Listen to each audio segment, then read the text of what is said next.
उससे मिलने से पहले मेरे जीवन में कुछ खोखलापन सा था, एक अजीब सा खालीपन था जिसे आज तक मेरे अलावा किसी ने महसूस नहीं किया था। क्योंकि मैं स्वभाव से बहुत चंचल थी, इस कारण मैं कॉलेज में भी और घर में भी लोगों से हमेशा घिरी रहती थी। इसके बावजूद कि मैं बहुत बोलती थी, मेरे जीवन का एक दूसरा पहलू भी था और जीवन के उस हिस्से में आने की इजाजत मैंने किसी को नहीं दी थी। बाहर से खुश दिखाई देने वाली लड़की जिसे लोग हर पल हंसते खिलखिलाते देखते थे, उसके बारे में यह अंदाजा तक नहीं लगाया जा सकता था कि वो अंदर से इतनी अकेली होगी। ढेर सारे दर्द अपने भीतर समेटे हुए होगी। मैंने अपने आसपास एक घेरा सा बना लिया था।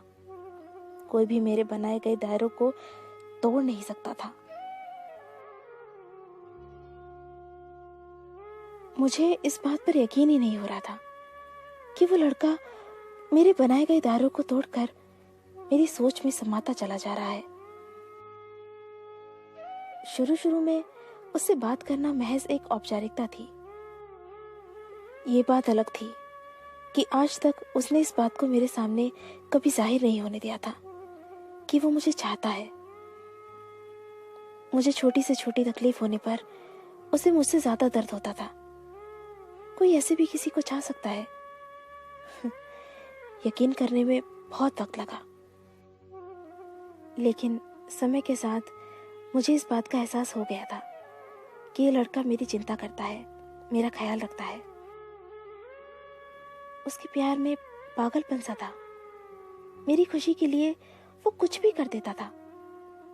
उस लड़के के बिना इस बात का जिक्र किए कि उसे मुझसे बातें करना अच्छा लगता है, मेरे साथ वक्त बिताना अच्छा लगता है, बड़ी ही चालाकी से मुझसे दोस्ती के लिए पूछा। उस दिन संयोग से हम दोनों कॉलेज जल्दी आ गए थे और क्लासरूम में कोई नहीं था।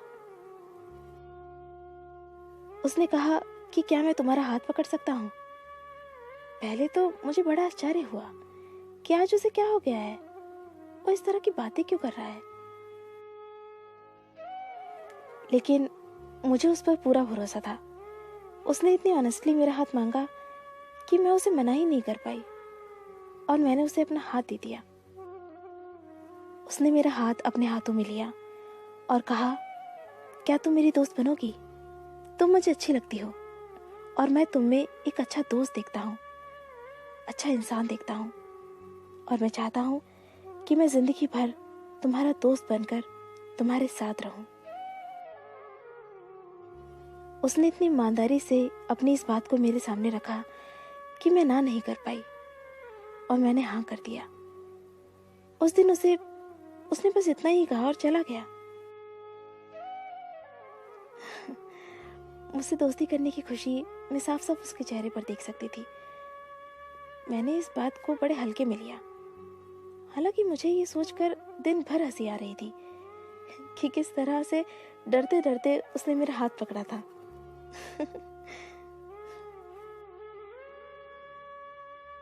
मेरे आसपास रहने वाले लोग ये देखकर समझ गए थे कि जरूर कोई बात है। अब हम दोनों अच्छे दोस्त बन गए थे और उसने बड़ी ही चालाकी से मुझसे फोन पर बात करने की इजाजत भी मांग ली थी। अब वो मुझसे रोज फोन पर बातें करने लगा था। अब मुझसे बातें करना मुझे भी अच्छा लगने लगा था। मेरे अंदर क्या चल रहा था मुझे समझ में नहीं आ रहा था। क्यों मैं उसके फोन का इंतजार करने लगी थी? क्यों मैं उसकी ओर खींची चली जा रही थी? क्यों? शायद उससे अपनी बातें शेयर करना मुझे अच्छा लगने लगा था। जब भी मैं उदास होती, किसी को पता चले ना चले, उसे पता चल जाता था और वो मेरी उदासी को दूर करने का हर संभव प्रयास करता था। आखिर एक दिन उसने मुझसे आई लव यू कहा। मुझे वक्त लगा, लेकिन मैंने भी अपने प्यार का इजहार कर दिया। मेरे हर जन्मदिन पर मुझसे ज्यादा खुश होना, मेरे ऊपर हजारों रुपए मना करने के बावजूद खर्च कर देना, वो दीवाना था मेरा। उसने भी मुझे अपना दीवाना बना लिया था। बाइक पर अक्सर घूमने निकल जाना, कॉलेज बंक करके फिल्म देखने जाना, ये सब हमें अच्छा लगने लगा था। उसकी पूरी दुनिया बन गई थी मैं। मेरी पूजा करता था वो। दिन तेजी से बीतने लगे। हम दोनों दुनिया को भूल चुके थे। प्यार के उस दौर ने हम दोनों को भीतर से बदल दिया था। हमने प्यार की ढेरों कस्में खाई और ढेरों वादे किए। वक्त ने करवट लिया। मेरे पिताजी ने 20-21 साल की उम्र में ही मेरी शादी पक्की कर दी। अंदर से मेरा हाल बेहाल था, लेकिन वो मुझसे ज्यादा बेहाल था। वो किसी भी हद तक जाने को तैयार था मेरा साथ पाने के लिए, लेकिन मैं जानती थी कि अगर मैं घर से भाग जाती हूँ तो मेरे घर वालों का समाज में जीना मुश्किल हो जाएगा। कड़े मन से मैंने उसके साथ जाने से इनकार कर दिया। वो हर दिन सैकड़ों बार कोशिश करता कि मेरे फैसले को बदल पाए, लेकिन मैं नहीं मानी। हम मेरी शादी हो गई। अपनी शादी के कुछ महीनों के बाद मेरी उससे मुलाकात हुई। उसने अपना हाल बेहाल कर लिया था।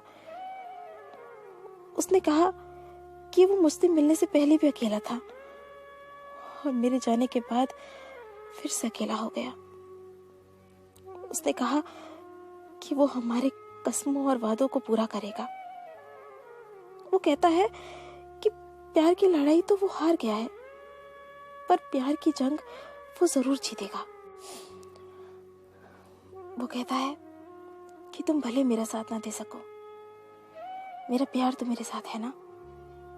मेरे प्यार के सहारे उसने जिंदगी में आगे बढ़ने की ठानी है। वो कहता है कि उसका प्यार सच्चा है, इसलिए उसका प्यार कभी उसकी कमजोरी नहीं बनेगा। मुझे अपनी गलती का एहसास है, क्योंकि मेरा प्यार मुझसे ज्यादा दुखी है और मैंने उसकी जिंदगी को बर्बाद कर दिया है। मैं उस दीवाने के प्यार को सलाम करती हूँ, जिसके पास न मेरा तन है, न मेरा समय, न मेरा जीवन, पर अब भी वो मुझसे प्यार करता है।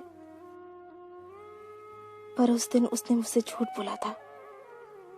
शायद वो बुरी तरह से टूट चुका था, जबकि उसने खुद को बहुत बहादुर दिखाने की कोशिश की थी। वो लोगों से दूर होता चला गया था और लोग उससे दूर होते चले गए थे। बुरे लोगों से दोस्ती कर ली थी उसने।